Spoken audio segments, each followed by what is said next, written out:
Christopher here, just one of the many traders here dito sa Pilipinas. And ngayon, we're going to chart SAG USDT, no? Okay, sige, let's get into it. Ngayon, nasa 4 hours time frame tayo. Ang nakikita ko kasi sa kanya, meron siyang hindi tumuloy, no, na TLSBD.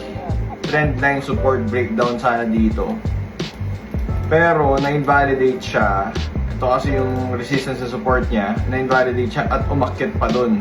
Hindi nagkaroon ng magandang puwersa, gumawa pa pala ng pattern, no? Ang pattern na nakita ko sa kanya is magandang HNS. This is an HNS. Sa mga nalilito pa rin, pwede kayong gumamit ng tool. May tool sa TradingView dito. May head and shoulders dito. This is your left shoulder, this is your head, and then this is your right shoulders, no? Kapag pagka bumutas yan ng neckline, pwede siyang bumaba. So, ang gagawin na natin, since this is your right shoulders, or right shoulder, pwede ka na mag-place ng short position dito, and then you can take profit sa left side, no? Pwede mong kunin to. Meron tayong support dito. I can adjust this a bit. May support.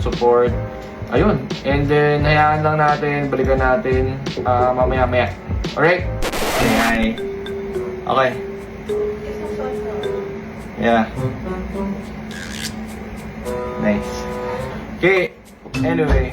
3 days later. What's up? So, in a couple of days, no, balikan natin yung trade natin for SAG USDT. So, ito na siya. So, I was able to earn 75% ng capital ko na nilagay yung margin ko doon, and 141 lang. Syempre, dollars yan. If we're gonna convert it, para sa akin malaki na yun, no? In one trade, kumita na ng 8.6. As of now, meron tayong ongoing trade kay Pump USDT. Tignan natin kung mag-play out yan. Ayun! So, as of now, nasa $78 na siya. Well, kahapon nasa 150 na yan. Pero we need to stick dun sa plan. May projection here, no, ang SL ko, $200 lang. Pero, kapag ka nag-agree ang market sa akin, I should be able to earn $300. So, $150 plus 300 na yun. Pwede na, no? Para sa, wala pa isang linggo. Gusto mo matutunan to? PM mo lang ako. No hype, no signals, pure technical analysis and fundamental analysis. Yun lang, let's go!